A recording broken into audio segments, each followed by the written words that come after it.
Assalamualaikum warahmatullahi wabarakatuh, Sobat Misteri Sunyi Mencekam. Edisi cerita misteri kali ini berkisah tentang seorang penjual sebelah keliling yang tersesat di alam gaib. Namun akhirnya dia bisa keluar dari alam gaib. Bagaimanakah kisah selengkapnya? Langsung saja kita simak sebuah cerita nyata misteri yang berjudul Pedagang Sebelah Keliling Tersesat di Alam Gaib. Kisah orang yang tersesat di alam gaib bukanlah cerita baru di tengah masyarakat. Bahkan di era kemajuan teknologi seperti sekarang ini, kisah mistis yang sulit diterima nalar seperti itu masih kerap terjadi. Seperti kisah nyata yang dialami oleh Kang Agis, seorang penjual seblak. Ia mengaku tersesat di alam gaib dan mengalami kejadian-kejadian aneh, bahkan nyaris dibawa pergi oleh sosok menyeramkan. Dikisahkan Kang Agis peristiwa mistis itu dialaminya pada tahun 2019 lalu saat ia sedang dalam perjalanan menggunakan sepeda motor dari Tasikmalaya menuju Majalengka. Waktu itu saya berangkat habis sholat duhur, pakai motor dan pakai headset sambil nyanyi-nyanyi, ujarnya. Ketika melewati sebuah tikungan di daerah Jahim, sebuah daerah yang dikenal angker, mendadak melintas seekor ular hitam. Sontak ia menghardik sembari berkata yang tidak pantas. Memang mitosnya itu kalau lewat tikungan Jahim harus melempar uang koin seikhlasnya. Tapi saya saat itu menghiraukannya, saking bahagianya gitu kan, mau cari nafkah buat keluarga, tuturnya. Ular yang muncul tiba-tiba itu menurut Kang Agis tidak besar-besar amat, tapi ularnya berwarna hitam pekat. Saya kaget. Seharusnya ketika kaget ya kita mengucapkan yang semestinya lah kita ucapkan, astagfirullah atau subhanallah. Tapi karena saking kagetnya, saya mengucapkan hal yang tidak pantas, katanya. Beberapa detik setelah itu, tiba-tiba ia sudah berada di dunia lain. Sepeda motor yang ia kendarai dan barang bawaannya hilang entah kemana. Waktu itu ia tiba-tiba sudah ada di sebuah jalan di tengah hutan pinus. Suasana alamnya luar biasa indah. Di pinggir-pinggir jalan terlihat warna berkilau keemasan.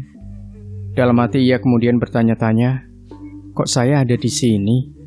Motor dan barang bawaan saya kemana? Di tengah kebingungan, Kang Agis memutuskan untuk terus berjalan, menyusuri jalanan yang membentang di depannya. Di tengah perjalanan, ia bertemu dengan 3 orang wanita cantik luar biasa. Cantik sekali, belum pernah saya lihat di dunia ada wanita begitu cantiknya. Wanita-wanita itu memakai kemben yang berwarna oranye kecoklatan, terus rambutnya pakai sanggul yang dihiasi bunga melati. Kata Kang Agis mencoba menggambarkan sosok wanita yang ditemuinya itu. Ketiga wanita cantik itu terus menggoda dan mengajaknya untuk pergi lebih jauh. Namun ia sadar jika itu bukanlah dunianya.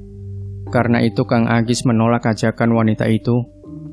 Saya bilang, ini bukan dunia saya.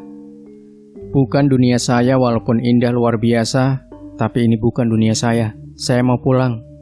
Saya mau pulang ke desa, mau pulang ke orang tua saya. Ketiga wanita cantik itu tetap menggoda saya. Ayo ikut, ayo ikut. Tapi saya tetap kekeh dengan pendirian saya nggak mau. Tidak lama kemudian, datanglah 2 orang laki-laki berwajah menyeramkan.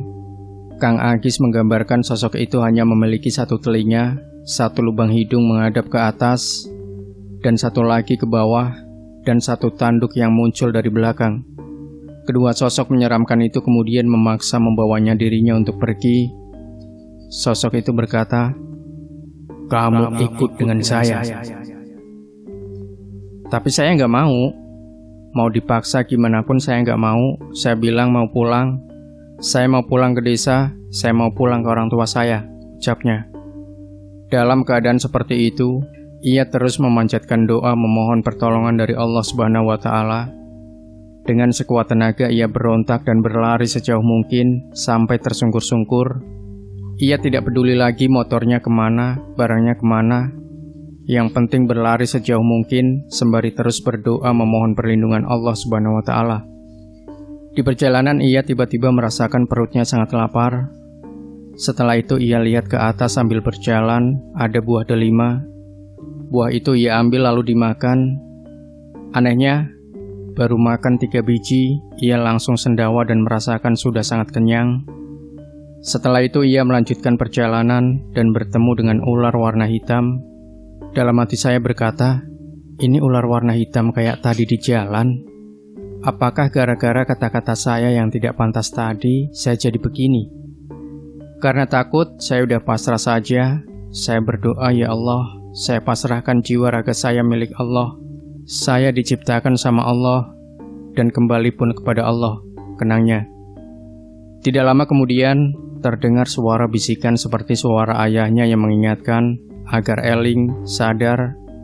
Waktu itu ayahnya seakan berkata, coba kamu ingat sama Allah, ucap asma-asma Allah.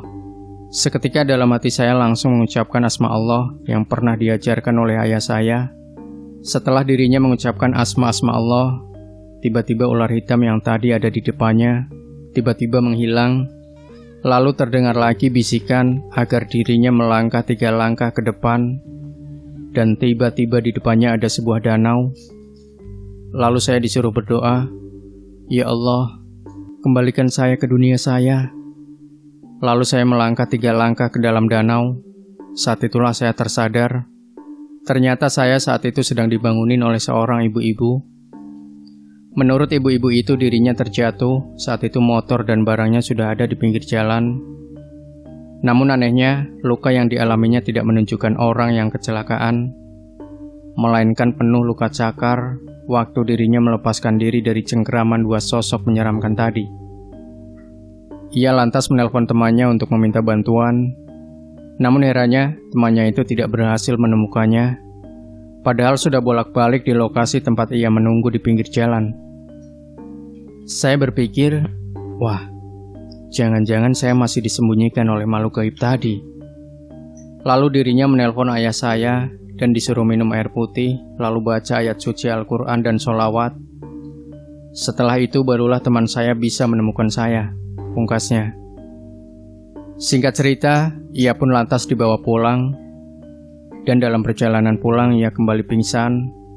Setelah sadar sudah ada di rumah, dari sanalah Kang Agis baru menyadari ternyata dirinya baru saja tersesat di alam gaib. Wallahu a'lam bishawab. Demikian Sobat Misteri Sunyi Mencekam. Jangan lupa berikan komentar Anda, like, share video ini, subscribe channel Sunyi Mencekam, dan kembali nantikan cerita-cerita misteri terbaru dari kami. Wassalamualaikum warahmatullahi wabarakatuh.